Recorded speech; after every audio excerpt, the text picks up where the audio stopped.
여야가 모두 민생이 중요하다고 이야기하고 있지만 서로를 향한 공세 수위는 갈수록 높아지고 있습니다.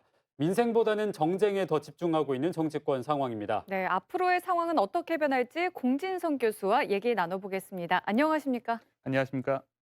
네, 여야가 추석 민심으로 민생이 중요하다 입을 모아서 얘기를 했는데 다시금 사법 전쟁에 돌입한 모습입니다. 지금 상황은 어떻게 보시나요?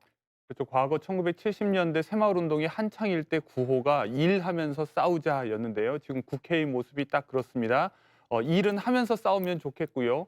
그리고 이제 그 싸움 자체 원래 해야 될 싸움이라고 하는 것은 정책 노선을 둘러싼 싸움이어야 될 텐데 지금은 법이라고 하는 다른 무기를 이용한 싸움이어서 국민들 보기에 좋지는 않습니다. 그런데 이제 이런 정치의 사법화 현상 그리고 정치의 기능 부정 현상 이런 것들에 양당 모두 책임은 있겠지만 아무래도 지금 칼자루를 쥔 쪽이 정부와 여당이기 때문에 그쪽에 좀 더 책임이 있지 않나 싶고요. 뭔가 좀 정치를 통해서 해결하는 모습을 보여줬으면 좋겠습니다. 네, 이 상황을 단적으로 보여주는 예가 어제 바로 있었죠. 어제 이재명 대표의 성남 FC 후원금 의혹과 관련해서 경찰이 제3자 뇌물공여 혐의가 인정된다는 의견을 검찰에 통보를 했습니다. 뭐 이제 앞으로는 이게 공적인 일이었냐 사적인 일이었냐가 관건이 될 것 같은데 뭐든 간에 여야의 갈등은 앞으로 더욱더 커질 것 같아 보이는데 어떻게 생각하십니까? 그렇습니다. 이제 경찰이 결정을 뒤집은 것 그 자체를 문제 삼을 수는 없습니다. 오늘날은 이제 과거에 잘못 내려졌던 재판 결과도 다시 뒤집는 판이기 때문에 과거에 안 하기로 했다가 다시 뭐 기소하기로 했다고 해서 문제 삼는 것은 부당해 보이고 다만 그것에 어떤 타당한 근거가 있느냐, 어떤 뭐 새로운 증거가 발견됐거나 어떤 새로운 법리 적용이 가능하다거나 이런 변화가 있어야 되는데 그것은 이제 앞으로 재판 과정을 통해서 시시비비가 가려질 것이기 때문에 예단은 하지 말아야 될 것 같습니다. 네. 다만 이제 지자체장들이 자기가 속한 자치단체를 발전시키기 위해서 어떤 후원을 유치하는 이런 행위들을 그 정치인이 자기의 정치적 목적을 위해서 부당하게 어떤 이익을 편취한 것으로 해석해 버리면 앞으로 지자체장들이 정치적으로 할 수 있는 운치대폭이 굉장히 좁아질 것 같아서 그런 점은 조금 우려가 됩니다. 네, 지금 뭐 이재명 대표의 이 사법 리스크에 좀 대응하기 위해서 민주당은 김건희 특검법을 좀 수순을 밟고 있는데요.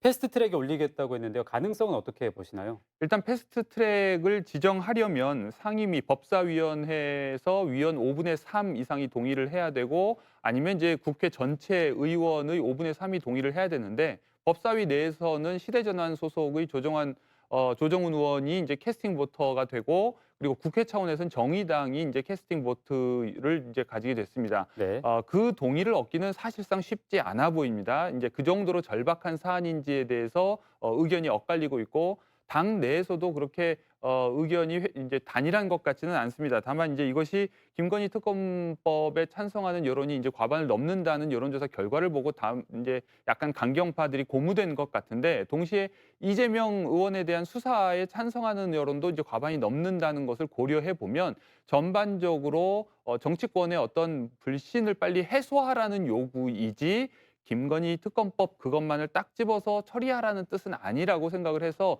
민심을 오판하지 않았으면 좋겠습니다. 네, 이어서 여야의 상황을 조금 더 자세히 짚어보겠습니다.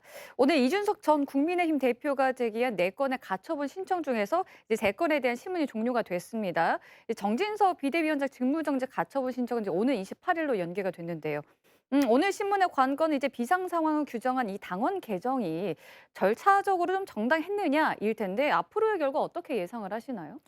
그렇습니다. 좀 복잡합니다. 지난번 사안하고는 조금 이제 복잡해졌는데 왜냐하면 이제 당헌을 개정을 했기 때문이죠. 그런데 이제 그 개정된 당헌이 소급 적용될 수 있느냐도 문제고 그렇게 해서 지난번에 동일한 판사가 결정한 결정문의 내용 그러니까 당원이 선출한 당대표를 전국위원회가 결정한 어떤 것을 통해서 뒤집는 것이 가능하냐 이제 이런 이제 주장이 있었기 때문에 쉽지는 않아 보입니다. 네. 만약에 인제 이후에 가처분 심사 결과가 어떻게 나올지가 인제 분명하다면 사실 인제 새롭게 선출된 이 정진석 비대위원장이 "법이 정치에 관여하는 것은 좋지 않다." 라는 말도 굳이 할 필요가 없겠죠. 그리고 지금 이제 비대위원 구성되는 과정을 지켜보면 이 비대위라고 하는 것의 수명이 짧을 수 있다고 하는 우려가 팽배해 있기 때문에 서로 이제 약간 고사하는 분위기도 있어서요. 이것은 예상하기 좀 어렵지만 좀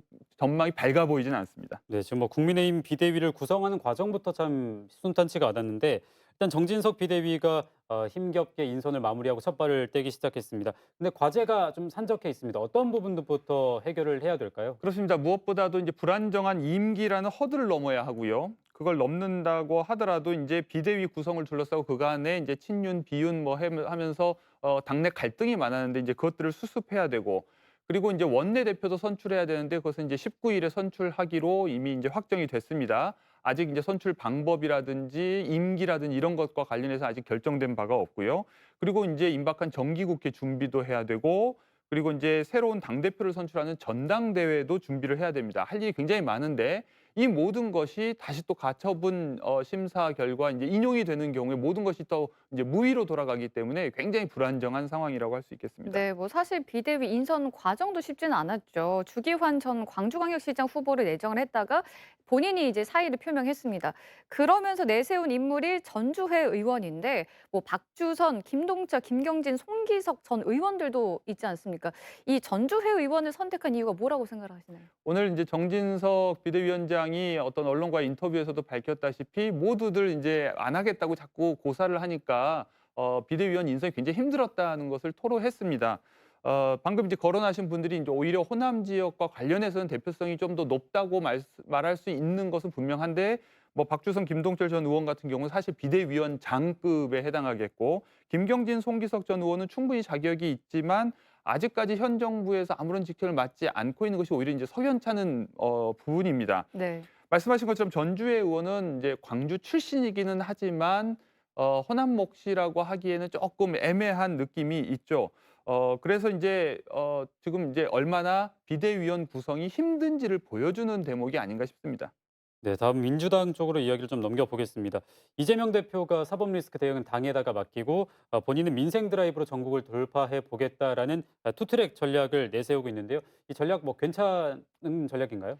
이 효과 여부를 떠나서 불가피한 선택이 아닐까 싶습니다. 애초에 이제 보궐선거에 출마하기로 할 때부터 방탄 출마가 아니냐 하는 논란이 있었고 더 나아가서 이제 당대표 출마를 할 때도 본인의 사법 리스크 때문에 하는 거 아니냐 하는 이런 비난이 거셌는데 지금 이제 사법 리스크가 약간씩 이제 현실화되는 과정에서 본인이 그에 대해서 발언을 하는 것은 모습이 어떻게든 보기가 좋지 않죠. 그렇기 때문에 그것들은 이제 당내의 다른 의원들이 도맡고 본인은 좀 더 이제 민생을 중심으로 챙기고 그리고 정책적 대안을 제시하는 야당 지도자의 모습을 구축하고 싶을 것입니다. 그것은 불가피한 선택이라고 생각합니다. 네. 어제 출연한 정준호 변호사는 이 더불어민주당 지도부 내에서 이 윤석열 대통령의 탄핵에 대해서 자꾸 발언이 나오는 것이 이재명 대표에 대한 사법 리스크를 대응하는 카드다 이렇게 얘기를 했는데요. 교수님은 어떻게 생각하시나요? 그렇습니다. 이제 처음에 이제 이재명 대표에 대한 사법 리스크에 대한 대응으로 나온 것이 김건희 여사 관련된 특검 법안 발의였죠. 그런데 이제 일각에서 그것이 이제 격이 맞지 않다. 대선 후보급인데 이제 영부인을 상대로 한 특검이 이제 이 밸런스가 맞지 않다고 하는 지적이 있으니까 그러면 이제 똑같이 급을 맞춰서 이제 대통령을 겨냥하는 것을 이제 강경파 쪽에서 이제 주장하는 것 같습니다. 네. 그러나 이제 우리가 엄밀하게 봐서 탄핵이라고 하는 것은 정치적으로 선택할 수 있는 최후의 수단이고 제도적으로 거쳐야 되는 절차들이 여러 가지가 있죠. 국민적인 분노와 공감도 있어야 되지만 동시에 명백한 반헌법적 행위라는 것이 있어야 되는데 이 두 가지가 동시에 존재하지 않으면 성공할 수도 있고 이제 실패할 수도 있다는 걸 우리가 역사 속에서 이미 보지 않았습니까? 그렇기 때문에 이런 것을 쉽게 언급하는 것 자체가 이제 보기 좋지는 않습니다. 네, 뭐 저희가 지금까지 쭉 얘기했지만 여야가 사법 전쟁으로 지금까지는 주도권 쟁탈전을 펼치고 있는데요. 일단 오는 19일 나흘 동안 대정부 질문을 시작해서 10월에 국정감사, 11월에 예산안 심사까지 이 국회 일정이 빠듯하다 보니까 앞으로 갈수록 여야의 이 주도권 싸움이 더 치열해질 것 같은데요. 어떻게 전망하시나요? 그렇습니다.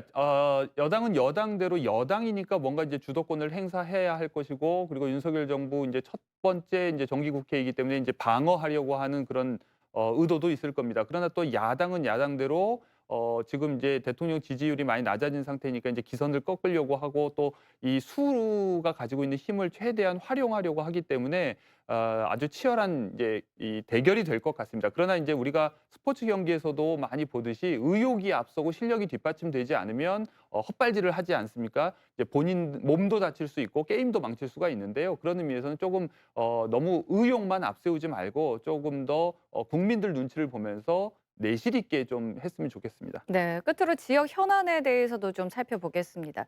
이 광주광역시가 복합 쇼핑몰 건립과 관련해서 가이드라인을 이제 제시를 했습니다.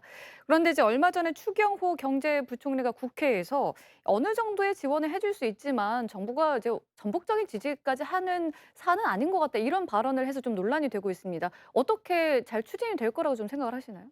심하게 얘기하면 이제 윤석열 대통령이 이제 대선 과정에서 이제 재미를 봤죠. 그러나 그때에도 지적이 나왔다시피 그 사안은 이제 국가적 수준에서 다룰 문제가 아니라 지방 정부에서 다룰 문제였는데 일단 대선 때 어떤 득을 보고 나서 그다음에 이제 광주시장이 국민의힘 소속 의원이 당선되지 않았기 때문에 이제 우리가 할 의무는 없다 이렇게 얘기해 버리면 다소 이제 광주 시민들과 이제 호남의 지역민들 입장에서는 이제 조금 무책임해 보일 수도 있고 섭섭할 수도 있습니다. 네. 이것은 이제 앞으로 그렇기 때문에 이제 강기정 시장을 비롯한 지역의 이제 정치권이 얼마나 지혜롭게 국가 지원을 이끌어낼 수 있도록 이제 주변 기반 시설을 다지는 문제라도 이제 국비 지원을 할 수 있도록 잘 계획을 구성해서 제안하느냐에 달려 있는 문제 같고요.